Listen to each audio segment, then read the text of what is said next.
You lose respect the moment you lose control, not because people judge you for feeling, but because they see what you don't. That underneath the anger, underneath the raised voice, underneath the need to be heard right now, there's fear. And fear doesn't command rooms. It empties them. Think about the last time someone exploded at you. Maybe a boss, a parent, someone who thought volume would make their point land harder. What did you feel? Probably not respect. More likely, pity or discomfort. Maybe even a quiet sense of superiority because you weren't the one falling apart. That's the cost of emotional outbursts, not the outburst itself, but what it reveals about the person having it. Authority isn't about being emotionless. It's about being in control when control matters most. The people who hold real power in rooms, in relationships, in their own lives, they understand something fundamental. Emotion is information, not instruction. When you react emotionally, especially in front of others, you're handing them a manual to your nervous system. You're showing them exactly which buttons to press, which words to use, which situations make you lose your center. And once they know that, you're no longer leading. You're performing. There's a reason why the most effective leaders, the most magnetic people, the ones who shape rooms without raising their voice, rarely lose composure in public. It's not that they don't feel. It's that they've learned what happens when feelings become the message instead of the content beneath them. People stop listening to what you're saying and start analyzing why you're saying it that way. Your argument, no matter how valid, becomes secondary. What takes center stage is your inability to deliver it without falling apart. And that's what people remember. Not your point. Your unraveling. Think about it evolutionarily. We're wired to assess threat and stability in others. When someone loses emotional control, especially someone in a position of authority, it triggers something ancient in us. Uncertainty. If they can't regulate themselves, how can they regulate a situation? If they're this reactive to words, how will they handle real pressure? It's not a conscious judgment, it's instinctive. We start to doubt their capacity, not their intelligence, not their skill, their capacity to stay functional when things go wrong. And authority is nothing if not the trust that someone can stay functional when things go wrong. You see this in parents who yell. They might be right. The kid might actually need to clean their room, do their homework, show some respect. But the yelling doesn't create respect. It creates distance. Because the child isn't thinking about the request anymore. They're thinking about the parent's inability to make the request without losing control. And over time, that's the lesson that sticks. Not the content of the message, the instability of the messenger. The same applies in workplaces. A manager who snaps at their team might think they're being assertive, holding people accountable, showing they won't tolerate mediocrity. But what the team actually sees is someone who can't handle stress without externalizing it. And the moment they see that, the dynamic shifts. They stop trying to impress you. They start trying to manage you. They begin editing their communication, withholding bad news, avoiding confrontation, not because they respect your boundaries, but because they don't trust your emotional bandwidth. You've become a landmine, and people tiptoe around landmines. They don't follow them. Now here's the part most people miss. Emotional outbursts don't just damage how others see you, they damage how you see yourself. Every time you lose control, every time you let anger or frustration take the wheel, you're reinforcing a narrative internally. That you can't handle this, that the situation is bigger than you, that you need the emotional release because you don't have another way to process what's happening. And the more you repeat that pattern, the more automatic it becomes. You start to identify with it. I'm just passionate. I'm just honest. I'm just not afraid to show how I feel. But passion without discipline is chaos. Honesty without tact is cruelty. And showing how you feel without considering the impact. That's not courage. It's indulgence. There's a difference between expressing emotion and being controlled by it. One is a choice. The other is a reflex. And authority lives in the space of choice. When you can feel anger and choose how to express it. When you can feel frustration and decide whether the moment calls for it to be visible. when you can sit with discomfort without needing to discharge it onto someone else. That's when people start to trust you, not because you're cold, but because you're solid. There's a weight to people who don't collapse under pressure, a gravitational pull. You feel it when they enter a room. You feel it when they speak. It's not about dominance, it's about presence. And presence requires one thing above all else: self-regulation, the ability to feel everything and still choose your response. Most people operate in reverse. They think authority is about making others feel smaller, louder, more afraid. But real authority makes people feel safer, not because you're soft, but because you're stable. Think about the people you've respected most in your life, the ones whose opinions mattered, whose approval you wanted, whose guidance you sought. Chances are, they weren't the ones who screamed at you. They were the ones who stayed calm when you expected them to break, who delivered hard truths without cruelty, who held you accountable without humiliating you. That's the paradox. The less you need to perform your authority, the more authority you actually have. Because authority isn't something you claim. It's something people give you, and they only give it when they trust you won't misuse it. Now let's talk about what happens in your brain during an emotional outburst.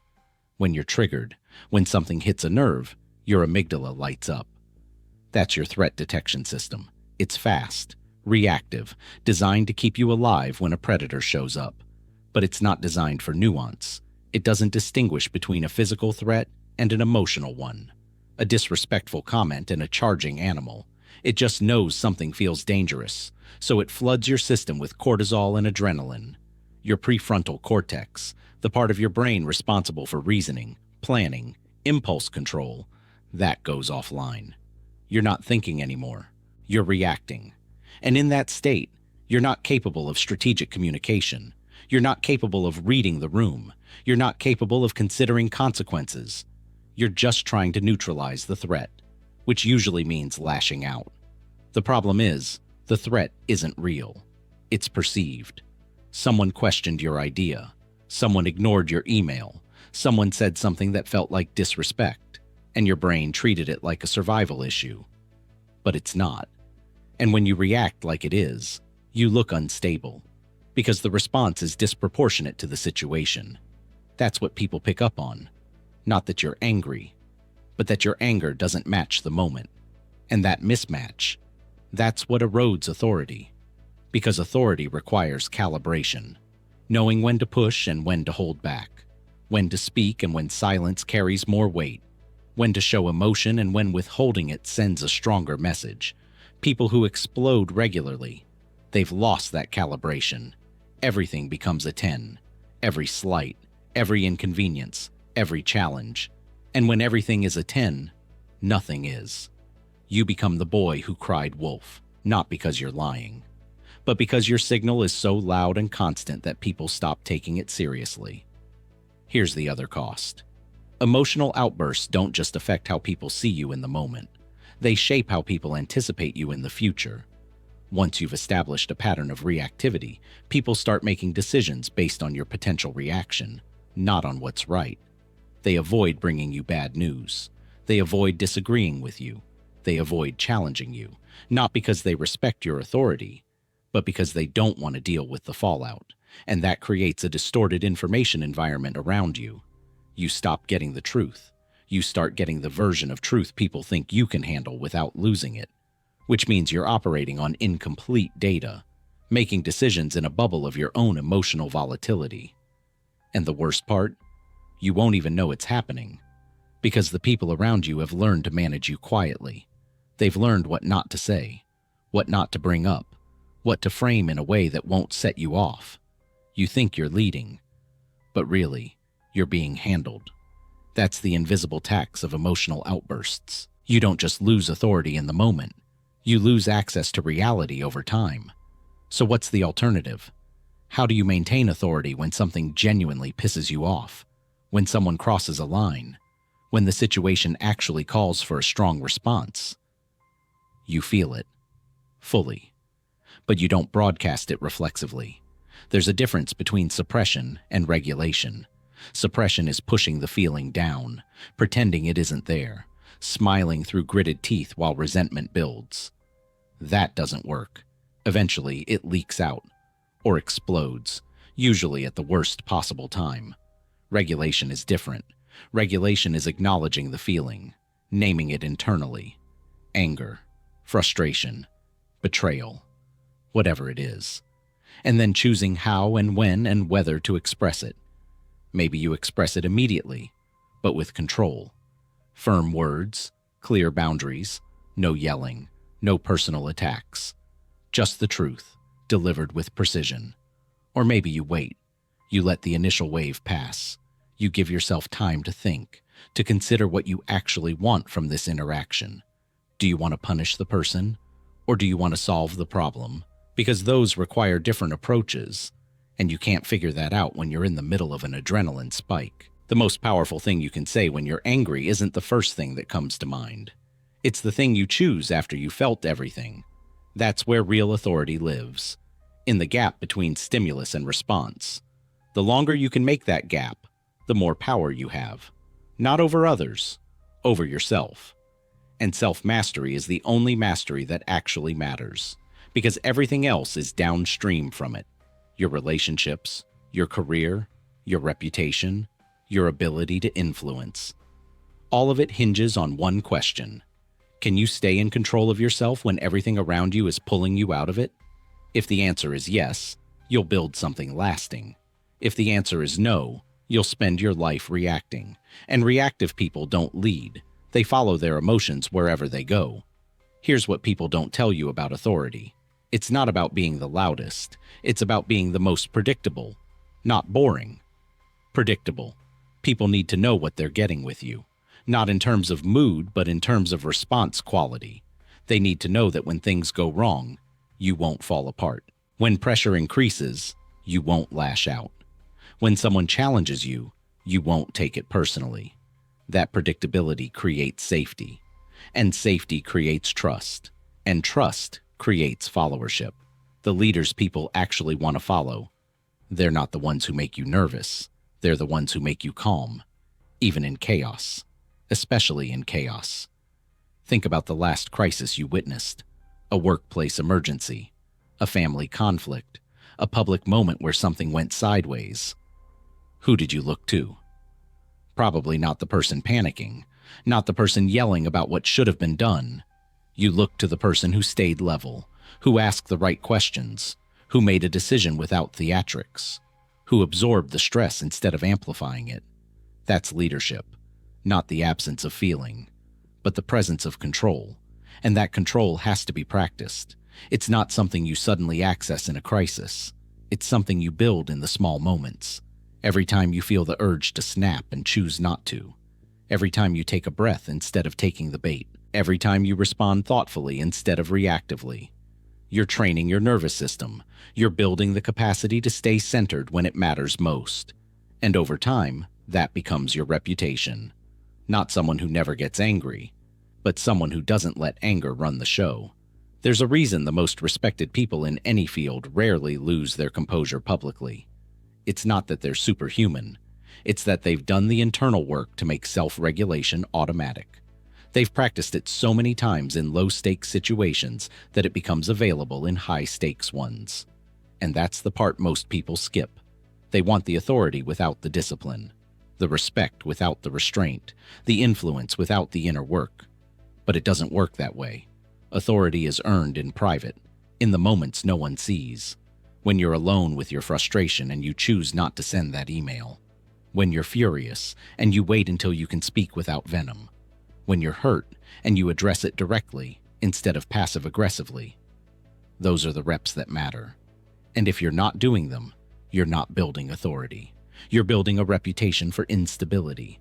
And once you have that reputation, it's hard to undo. Because people don't forget how you made them feel.